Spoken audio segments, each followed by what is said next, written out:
Hello friends, in the last lecture we have discussed overview of non-conventional machining processes, and today I welcome you all for the discussion on abrasive jet machining. In this topic we are going to cover introduction of abrasive jet machining initially, then working principle of abrasive jet machining will be discussed. Equipment used in AGM will be discussed thereafter. It will be followed by process parameters. The effect of various process parameters on MRR will be explained in detail.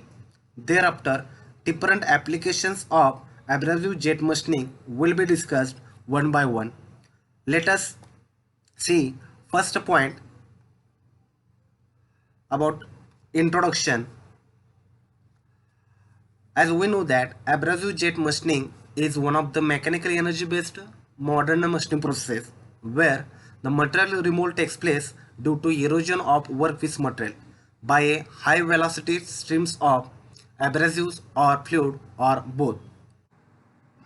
Let us discuss working principle of abrasive jet machining. In abrasive jet machining, abrasive particles are made to impinge on the work material at a high velocity. The jet of abrasive particles is carried by carrier gas or air. The high velocity stream of abrasive is generated by converting the pressure energy of the carrier gas or air to its kinetic energy and hence high velocity jet. The nozzle directs the abrasive jet in a controlled manner on the workpiece so that the distance between the nozzle and the workpiece and the impingement angle can be set desirably. The high velocity abrasive particles remove the material by microcutting action as well as brittle fracture of the work material. In continuation of working principle, now I will explain equipment used for AGM or setup of abrasive jet machining. I will first see components of abrasive jet machining. For abrasive jet machining, first component is air or gas supply unit. Second is pressure regulator, dryer and filter. Then mixing chamber, and the important point abrasive feeder and nozzle. Now with the help of setup diagram, I will explain the construction of the abrasive jet machining. In abrasive jet machining, air is compressed in a air compressor and compressed air at a high pressure of around 5 bar is used as a carrier gas as shown in the figure. Also from this figure it shows that the other major parts of the AGM system like gases, in that gases may be CO2, nitrogen can also be used as a carrier gas which may directly be issued from a gas cylinder. Generally oxygen is not used as a carrier gas. The carrier gas is first passed through a pressure regulator to obtain the desired working pressure. The gas is then passed through a air dryer to remove any residual water vapor. To remove any oil vapor or particulate contaminant, the same is passed through a series of filters. Then the carrier gas enters a closed chamber known as mixing chamber. The abrasive particles enter the chamber from a hopper through a metallic sleeve. The sleeve is constantly vibrated by an electromagnetic shaker.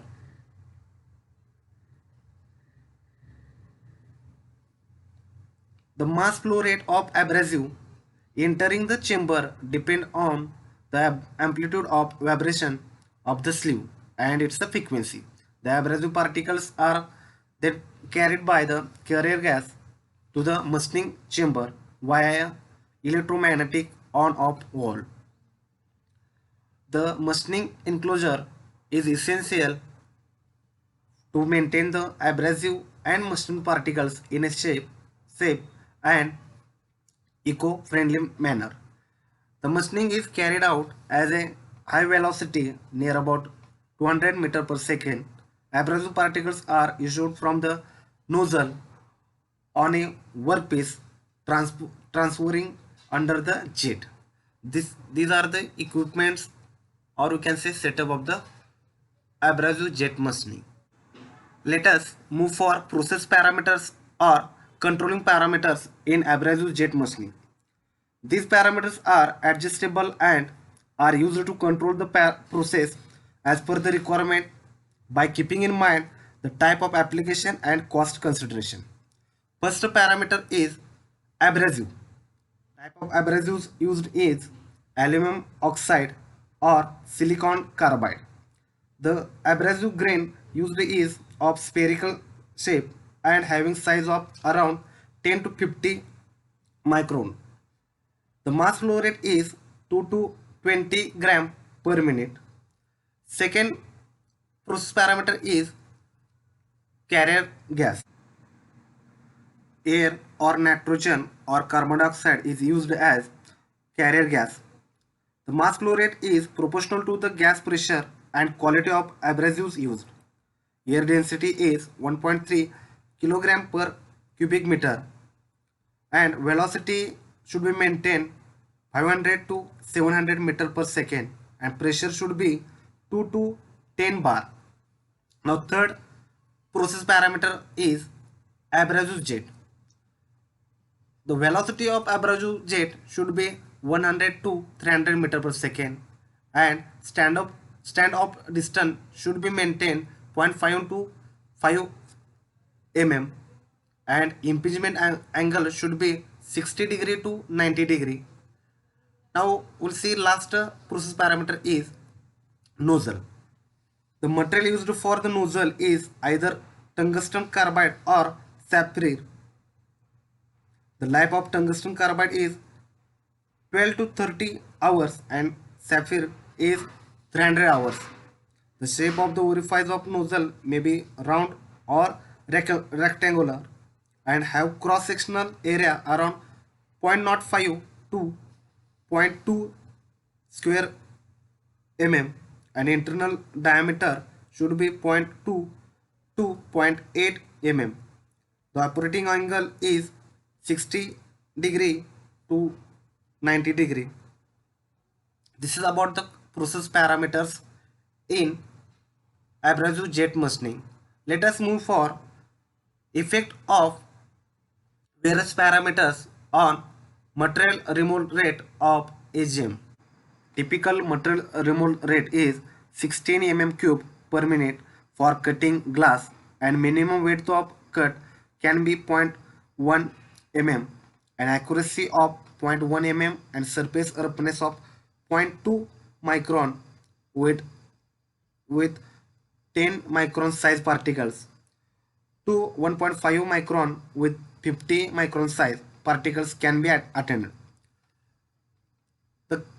The carrier gas used is usually gas, air, carbon dioxide, nitrogen. The nozzle pressure is maintained between 2 to 8 kg per square centimeter. Higher nozzle pressure result in greater material removal rate, but it decreases the nozzle life.